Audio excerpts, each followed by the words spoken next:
Hi, I'm Lydia Martin, your host for Eye on St. Lucie. Encouraging regular school attendance is one of the most powerful ways you can prepare your child for success, both in school and in life.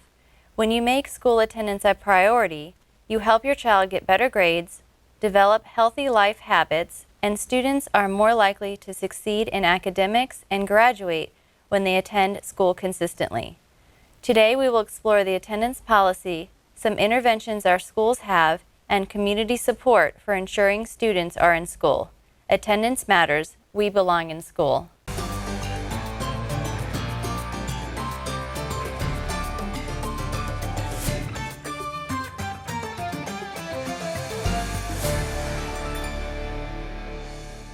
Welcome.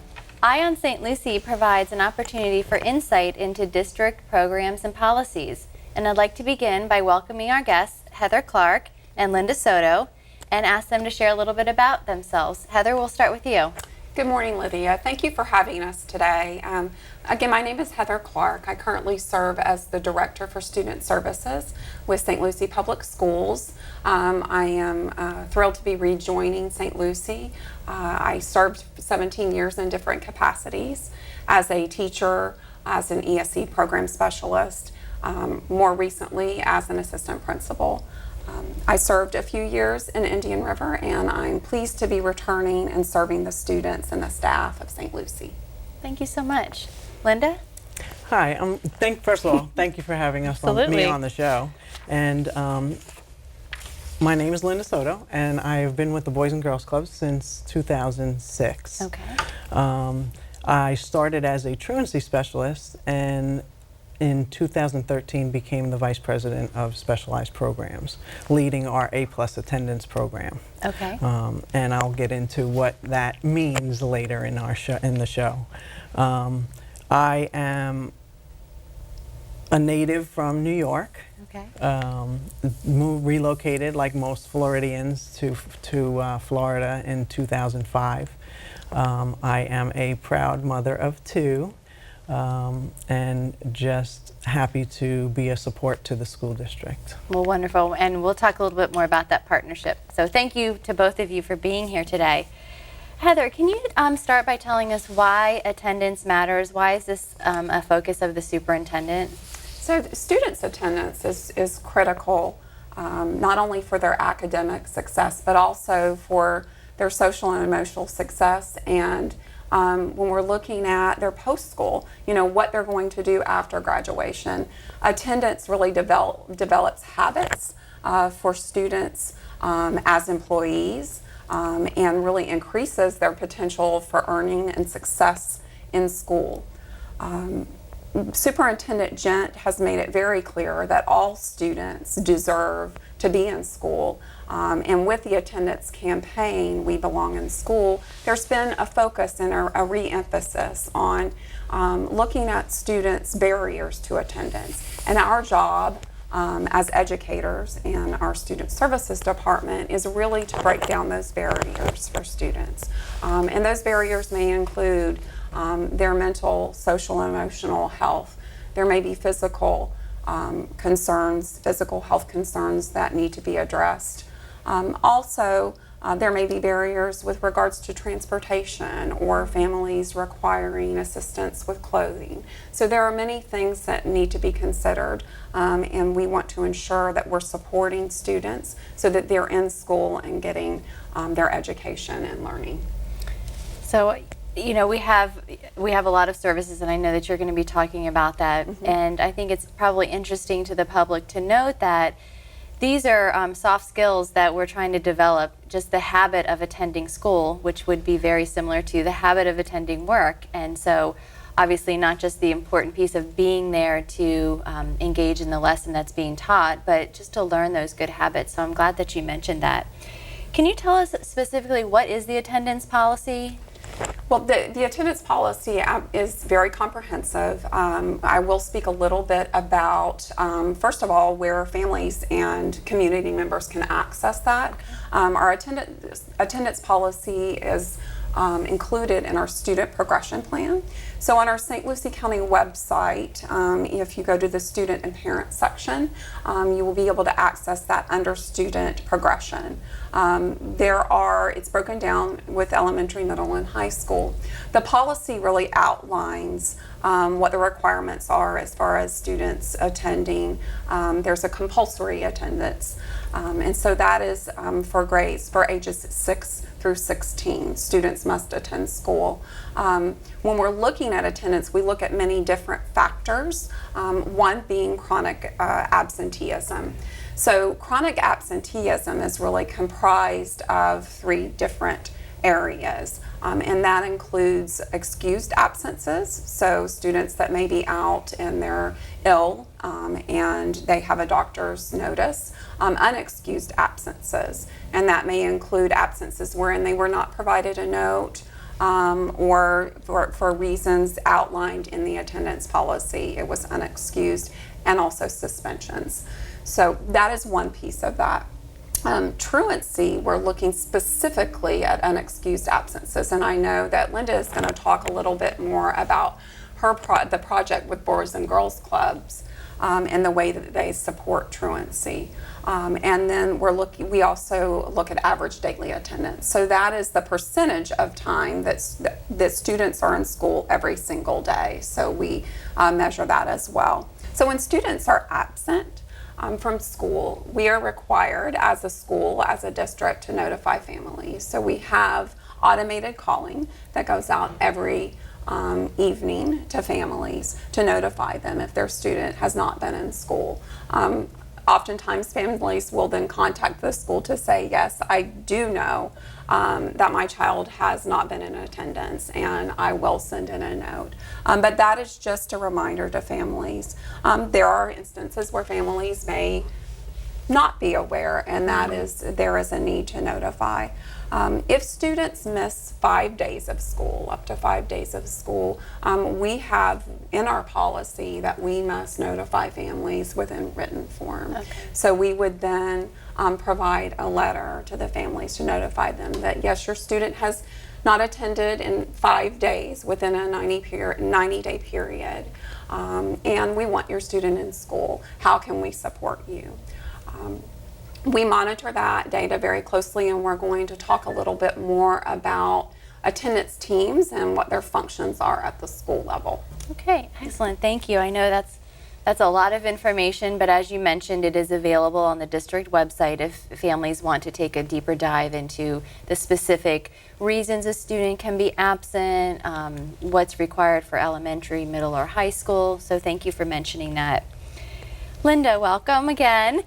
We know we have a terrific partner in Boys and Girls Club, so tell us a little bit more about the support that the district gets for attendance from the Boys and Girls Club.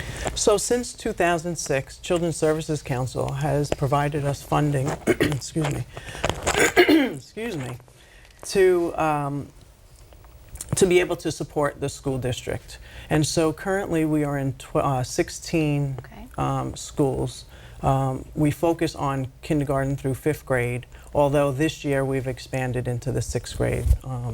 And so what we do is we identify students that have 5 or more unexcused absences, and we reach out to the parents, trying to identify what the cause of the absences are. We focus on unexcused absences because those are absences that are not being given a reason as to why the child is missing. So a lot of times, you know, families are in need of support, and so we reach out to them just to reiterate the school policy, state law, and let them know that, you know, we are a support and trying to help them assure that their child gets to school on a regular basis. So one of the things that that we try to make sure that the parents are aware is that we're not coming toward them or addressing this to be to challenge them as parents, but to just reiterate the importance of school attendance. Okay, great. And I'm sure part of that is looking at what are the things that are getting in the way of them attending? Is that something that you discuss with the families you work with? Yes, absolutely. So it's really identifying what the root of the cause is. So it could be transportation, it could be a medical condition. We encounter families who are homeless.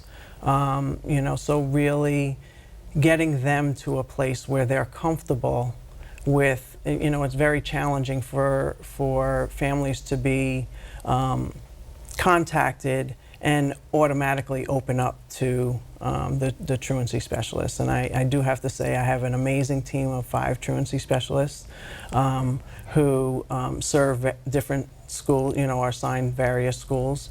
And we really have strengthened our relationship with the schools that we serve to better serve the families. Okay. So you mentioned truancy specialists. At what point would a truancy specialist intervene with a family or meet with a student? Okay, so we begin identifying students that have 5 or more unexcused absences. So we have been granted through our partnership access to the school database, or one of the Skyward, which a lot of families are familiar if they have a child in school. And this is a database that you're able to see a student's absence, discipline, grades, various different things. And so we reach out to those families at that time, once they have 5 or more unexcused absences, and it's really just a friendly reminder. Are you aware that your child has this amount of absences? Are you aware of the school policy and state law? So we kind of reiterate that, making sure that they are clear, that if they are absent, if a child is absent, it is the parent's responsibility to turn in documentation. And if it is, of course, a valid excuse, then it then becomes an excusable absence. Okay. Now, which schools are you in with this program?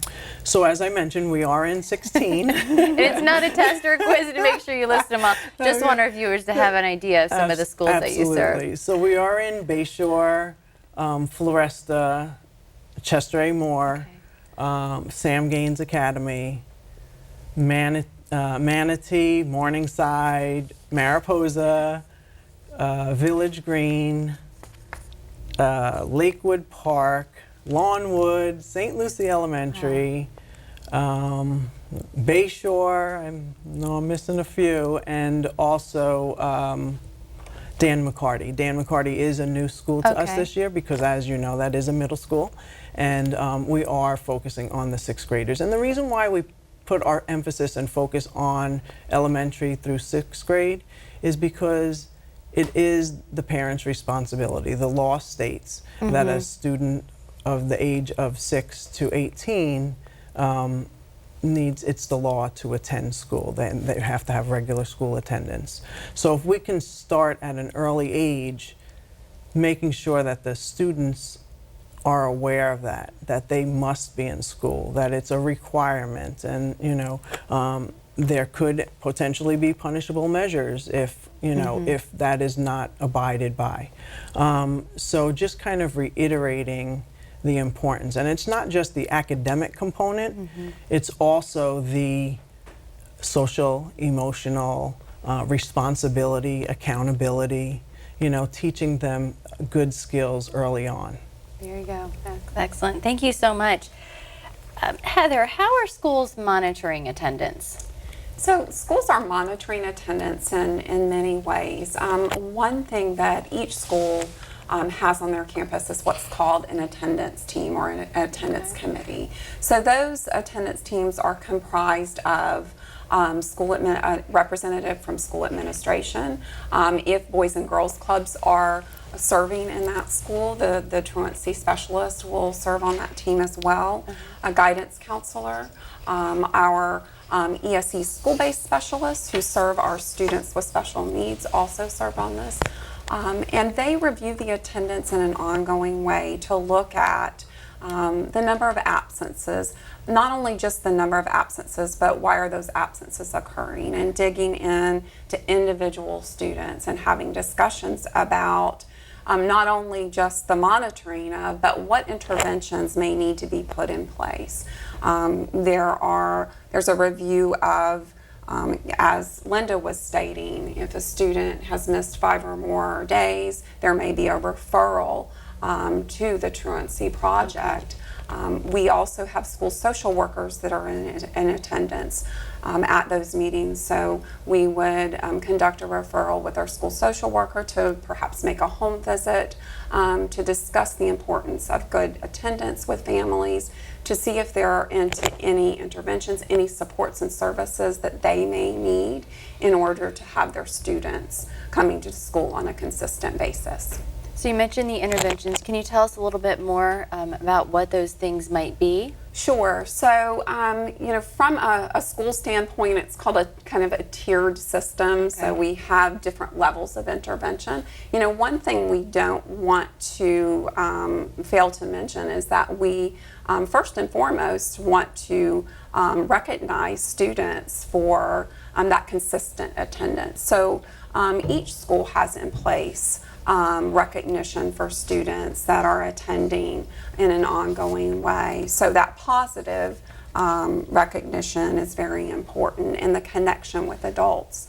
Some of the other interventions that we have in place is something as simple as making a connection and a relationship with a student, that they have that feeling of, I have someone at school that cares about me and that I can check in. So we have something called check-in, check-out. Okay. So students check in the day, kind of set the tone, which sets the tone for the day. They talk about what their goals are, and then they check in with that person in the afternoon to reflect on how the day went, and then set the tone for the next day, what they need to accomplish.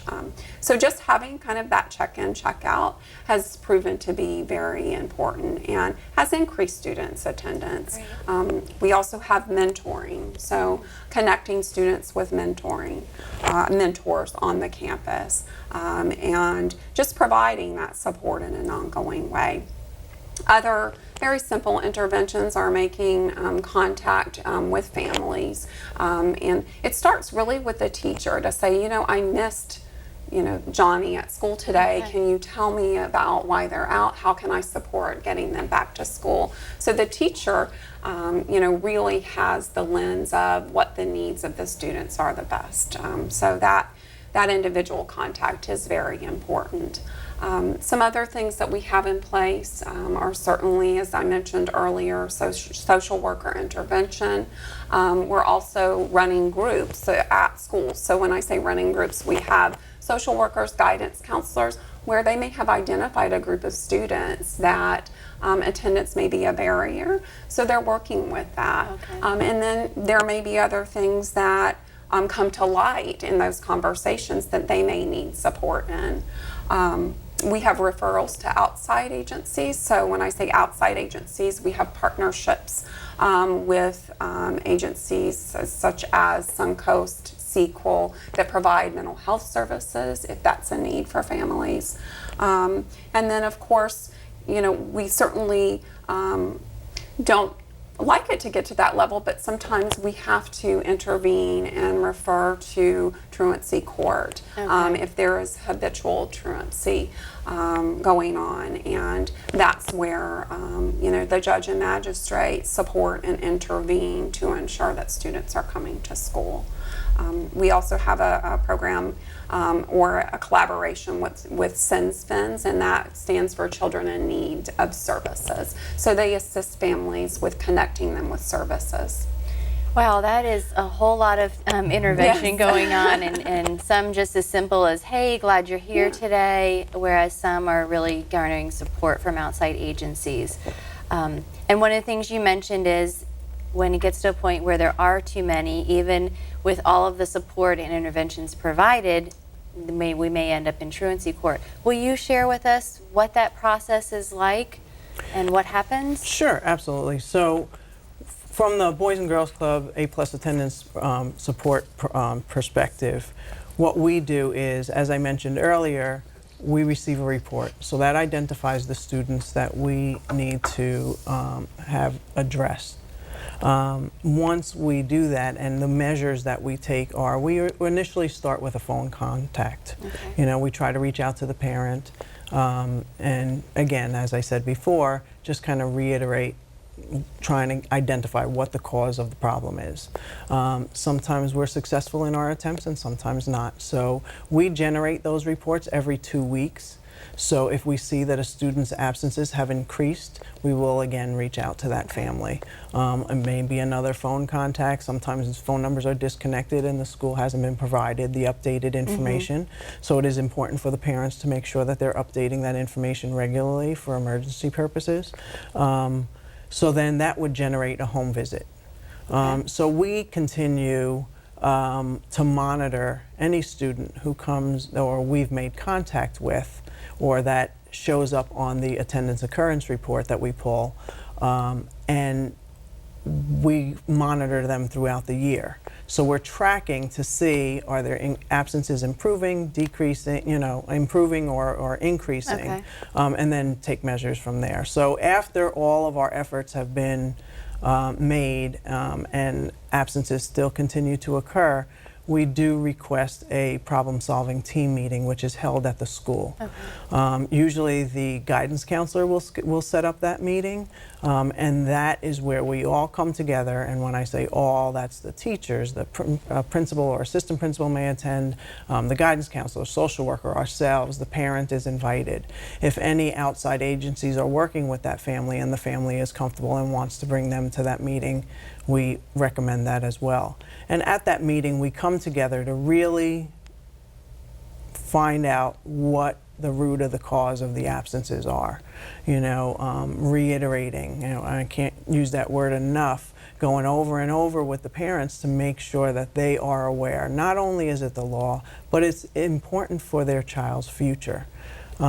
Because when they miss school, as we all know, they miss more than just that academic component, and trying to come back and make that up is very challenging because the students that are there have to move on and the teachers move on with their learning process, so they're always a little bit behind.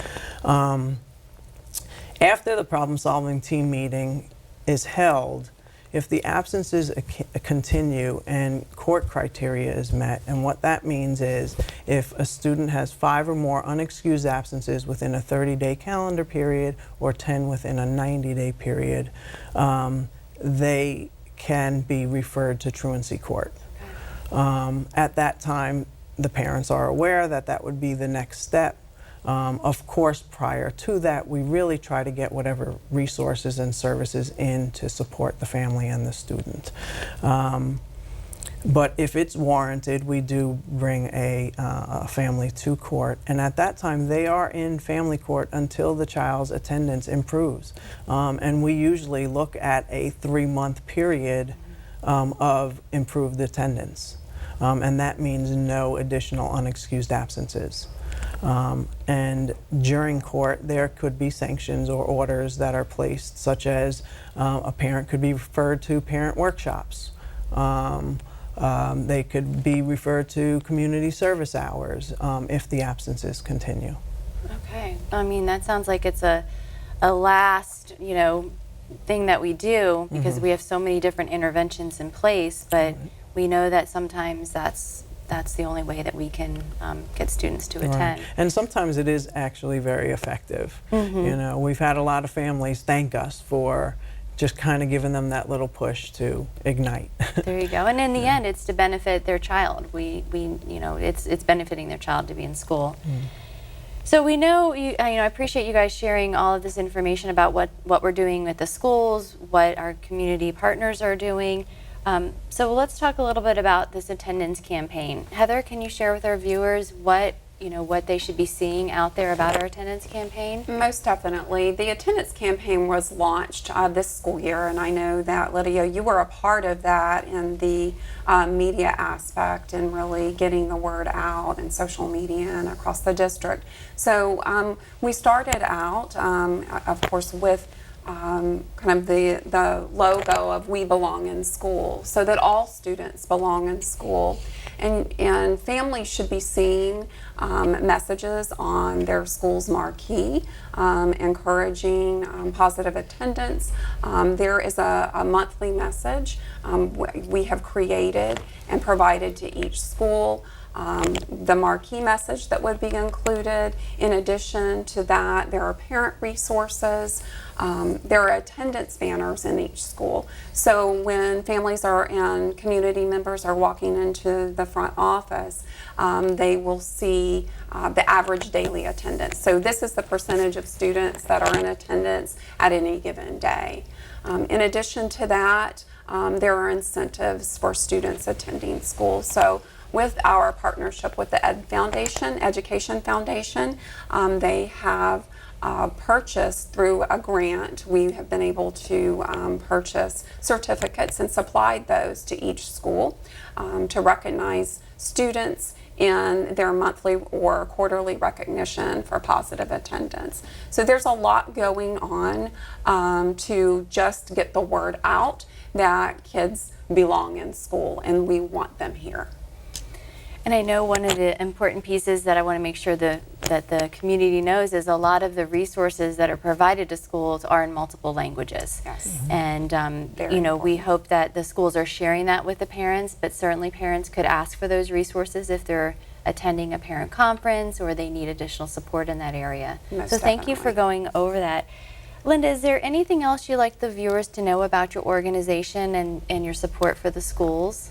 So the Boys and Girls Club, as you can see, is not just a before and after school program. Part of our mission is to enable all young people, especially those who need us most, to reach their full potential. And so we do that, and we cannot thank the school district enough for partnering with us to help this important cause.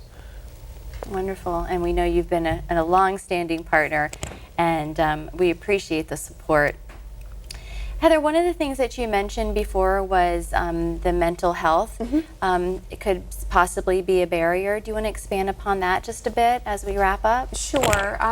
We have, and I'm sure that families may have seen in the news with the Marjorie Stoneman Douglas Act and kind of the refocus of mental health, which is a very positive thing. There have been additional dollars allocated through the Department of Education, but also through our referendum dollars from the voters from St. Lucie County. They have said, you know, this is important, and our board and superintendent have been very supportive in ensuring that we have mental health supports on each school's campus. So with that being said, we've had the ability to hire 10 additional social workers over the past 2 years to service students. So they provide on-site support at schools, both individual counseling and group counseling for students that may require that. We also have a partnership with the Mental Health Collaborative. So we have 8 different agencies that we partner with, and we have mental health counselors on each campus. And a portion of that is funded for students that may not have access to insurance. So we want to ensure that there are no barriers for students getting the services in mental health that they need. Wonderful. Thank you so much. Thank you, for providing our viewers with just a plethora of information. I want to remind everybody, it is a lot of information, but a lot of this can be found on the district webpage, and I know we're providing the information for Boys and Girls Club as well. Yes. So thank you so much for joining us. Thank you.